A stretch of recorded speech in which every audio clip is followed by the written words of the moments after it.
सेठ शब्द आते ही किसी बड़े व्यापारी की आकृति दिमाग में आती है, किसी बड़े धनाढ्य की तरफ ध्यान चला जाता है। कुछ लोग इसे जाति मानते हैं, लेकिन असल में ये एक उपाधि है जो ऐसे शख्स को मिली थी जो खुद सिक्के बनाते थे, अंग्रेजों को कर्ज देते थे और रहते भारत में थे। जी हाँ, एक ऐसा भारतीय जिसकी रईसी ऐसी थी कि बैंक ऑफ इंग्लैंड से भी ज्यादा पैसा रखते थे, लेकिन कहानी उनकी जितनी अच्छी थी, अंत उससे भी बुरा हुआ। दरअसल भारत को दुनिया में सोने की चिड़िया यूं ही नहीं कहा जाता था।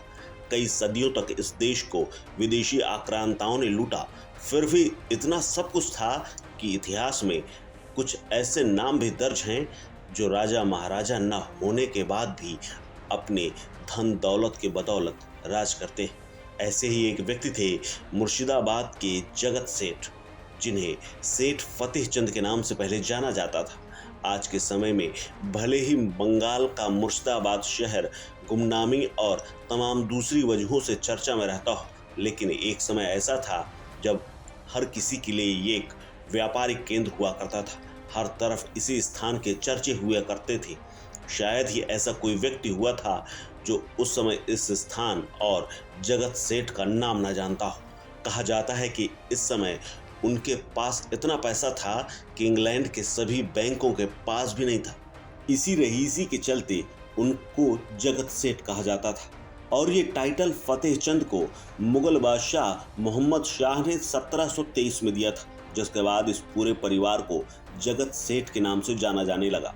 इस घराने के संस्थापक सेठ माणिक चंद को माना जाता है। बताया जाता है कि जगत सेठ मेहताब राय के पूर्व मारवाड़ के रहने वाले थे।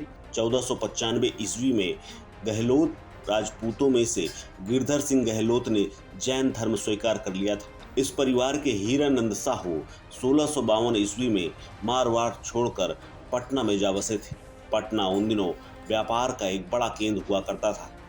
यहाँ हीरानंद साहू ने शोरा का कारोबार शुरू किया। उन दिनों यूरोपियन शोरा का सबसे बड़े खरीदार वो हुआ करते थे। शोरा व्यापार के साथ साथ साहू ने ब्याज में कर्ज देने का भी काम करना शुरू कर दिया। जल्द ही उनकी गिनती धनवान साहूकारों में होने लगी। हीरानंद साहू के 7 बेटे थे जो व्यापार करने के लिए इधर उधर बिखरे थे।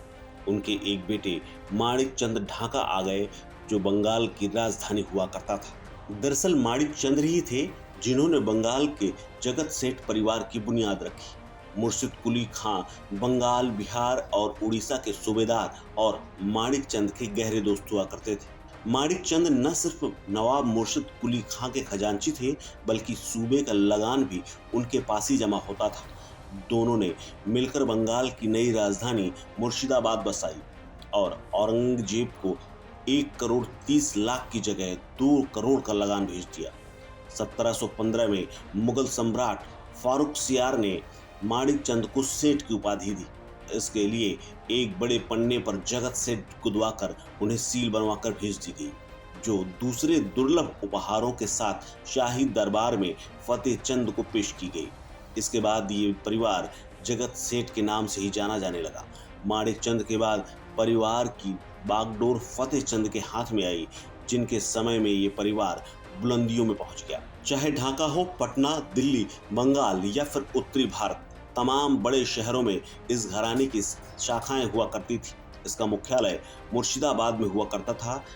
इसका ईस्ट इंडिया कंपनी के साथ लोन की अदायगी, सराफा की खरीद फरोख्त, तमाम लेन देन हुआ करते थे। इस घराने की तुलना बैंक ऑफ इंग्लैंड से की गई।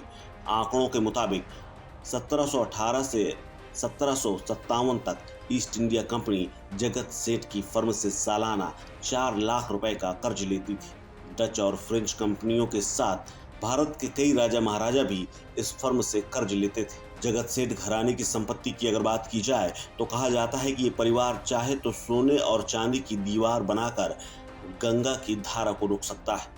इस घराने ने सबसे अधिक संपत्ति फतेह चंद के दौर में अर्जित की। उस समय इनकी संपत्ति तकरीबन 1 करोड़ पाउंड के आसपास थी, जो आज के हिसाब से तकरीबन 1000 बिलियन पाउंड मानी जाती है। ब्रिटिश सरकार के दस्तावेजों के अनुसार उनके पास इंग्लैंड के सभी बैंकों की तुलना से ज्यादा पैसा था। कुछ रिपोर्ट्स तो यहाँ तक कहती हैं और उनका अनुमान यह है कि 1720 के दशक में ब्रिटिश अर्थव्यवस्था जगत सेठों की संपत्ति से छोटी हुआ करती थी। इस संपत्ति के रखवाली का ये परिवार 2000 से 3000 सैनिकों की सेना तक रखता था। आप इनकी दौलत ऐसे भी आंक सकते हैं कि जब बंगाल का बंटवारा नहीं हुआ था तब बंगाल की तकरीबन आधी जमीन इनके पास थी। यानी अभी के असम, बांग्लादेश, पश्चिम बंगाल को मिला लें तो उससे भी आधे का स्वामित्व इनके पास हुआ करता था। हालांकि जगत सेठ ने पलासी की लड़ाई से पहले और उसके बाद काफी रुपए पैसे अंग्रेजों को जरूरत के समय कर्ज के रूप में दी। बाद में अंग्रेजों ने ईस्ट इंडिया कंपनी के ऊपर जगत सेठ का कोई कर्ज न होने की बात कहने लगे और कर्ज देने से इनकार कर दिया गया। अंग्रेजों के इसी धोखे से जगत सेठ पगला गया, क्योंकि इस समय तक अंग्रेज काफी मजबूत हो चुके थे। इसके कुछ समय बाद ही जगत सेठ घराने की अवनति शुरू हो गई, यानी उनकी गिरावट शुरू हो गई। फिर भी 1912 ईस्वी तक इस घराने से किसी न किसी व्यक्ति को जगत सेठ की उपाधि और थोड़ी बहुत पेंशन मिलती रही, लेकिन अंग्रेजों की तरफ से मिलने वाली ये पेंशन भी 1912 में बंद कर दी गई और उसके बाद ये सेठ नाम लुप्त हो गया और इस परिवार के बारे में उसके बाद कोई जानकारी सामने नहीं आती है। हालांकि आज भी लोग सेठ अपने नाम के आगे लगाते हैं जो धनाढ्य हैं। इसके अलावा तमाम सेठ की उपाधि ऐसे लोगों को बातों बातों में मिल जाती है जिनके पास पैसा हुआ करता है। इस खबर में फिलहाल इतना ही। बने रहिए वन इंडिया के साथ।